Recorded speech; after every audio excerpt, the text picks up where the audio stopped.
Welcome to this short video from the Speech Pathology Service. At GBUNG Special School, we believe that all behaviour is communication and every student deserves a voice. The Speech Pathology Service supports staff to integrate this perspective into everything they do to support students at the school.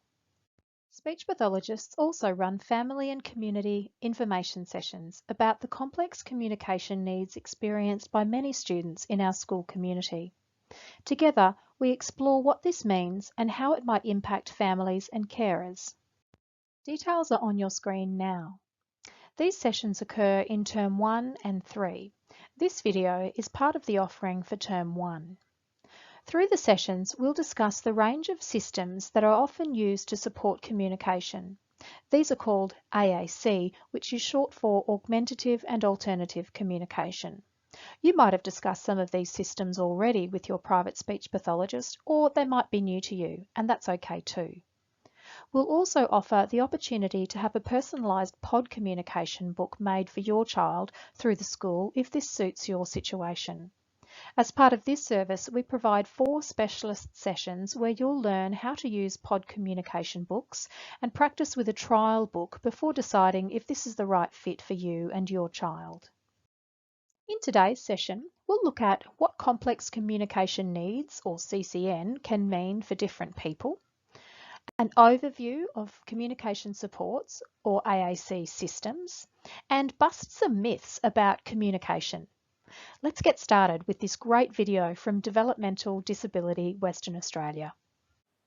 This is a Developmental Disability Western Australia presentation exploring what are complex communication needs.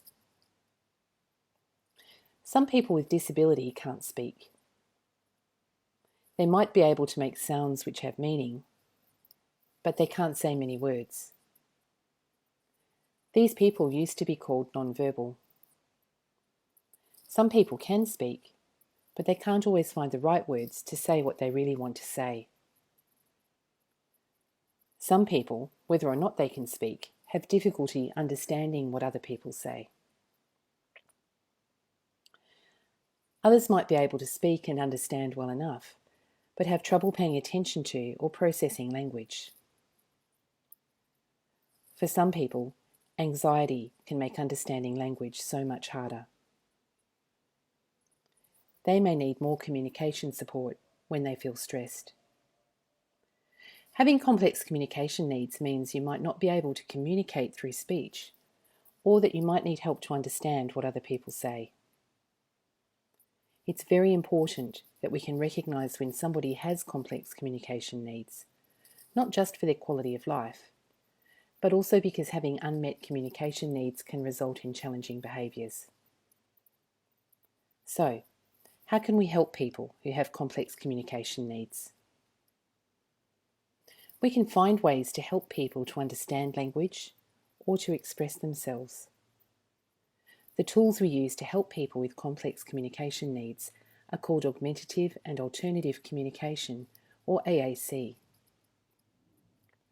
For example, most people already have some kind of communication system they've designed themselves, just using their face, their voice, and their body. If you know somebody with a disability and you aren't sure if they communicate, you can start by thinking about how they let you know what they like. They might not use words to let you know they love chocolate, but most people do have a way of saying, "I like this," or "I don't like this." That's communication. We can help people to build on their natural communication by learning how to respond to them. I think Dan here has something to say. We can also learn to use sign language. Other ways we can support people to communicate include pod communication books. We can use apps on iPads. We can use communication devices which have a touch screen and the computer says the word the person touches.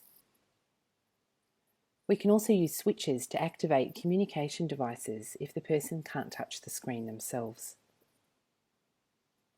We can use eye gaze devices where the computer says the word the person looks at. There are also systems available for people with vision impairment. Even people who can't look or touch can use communication systems if their supporters are given training in how to be effective communication partners. If this sounds exciting to you, well, we think it is too. A lot has changed for people with complex communication needs, and we know a lot more now about how to help them. Are you wondering if the person you know could be supported to use AAC? The answer is yes.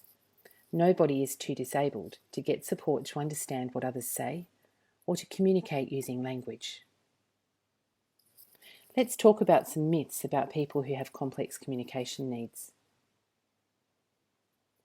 The first myth is that having a complex disability where you cannot control your body means that you therefore have a severe intellectual disability and limited capacity to communicate. In fact, it's difficult to get proper evidence of the understanding or potential of a person with complex communication needs. We shouldn't give up on these people.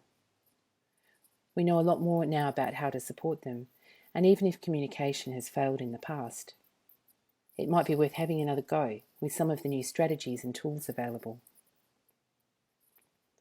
Another myth is that using pictures, signs or objects to help a child to communicate will slow down or stop their speech from developing.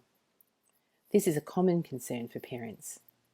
But in fact, the research shows that using communication supports never slows down or stops speech development and can actually make it develop more quickly. Another myth is that symbols, photos and other visual supports are not needed if the person has some speech. In fact, just because you can talk, that doesn't mean you can understand everything that other people say. Some people just need more processing time to understand spoken language. And if you think about how quickly spoken words appear, then disappear, when we use visual supports, they can stay long enough for the person's brain to process the information. Some people who can't talk find that having visual supports also helps them to say more of the things they want to say. Another myth is that people need to demonstrate certain skills to be able to benefit from visual communication tools. This is an old idea called the Candidacy Model, and research has shown it isn't true. People with disability don't have to prove that they can do anything to be able to benefit from AAC. The last myth is that it's better to start small. Sometimes people look at communication books and apps and think there are too many words. You would think so, but the research actually says it's better to provide more symbols than the person is able to use. In fact, people are less able to engage in AAC if only given a few words. So now we know more about AAC and complex communication needs. How do we get started? You can ask for help from a speech therapist with experience working with people with complex communication needs. You could also contact Augmentative, an inclusive Australian national group interested in enhancing the participation of all people with complex communication needs. You can tell your NDIS planner about your communication goals. This presentation was produced by Developmental Disability WA, narrated by Jackie Mills. We'd like to thank Merger of Minds Perth and models Eli Dickinson, Paul J, Eamon Guilfoyle, George Lilly and Daniel Nunn. That brings us to the end of today's session. We hope you can join us next time when we talk about why and how we communicate with each other and get into some specifics of how we can support the development of communication skills in our everyday lives. The Speech Pathology Service at Gebung Special School is an important part of the support structure for you and your family. You can reach out to us through your class teacher or the administration team. We look forward to seeing you again soon.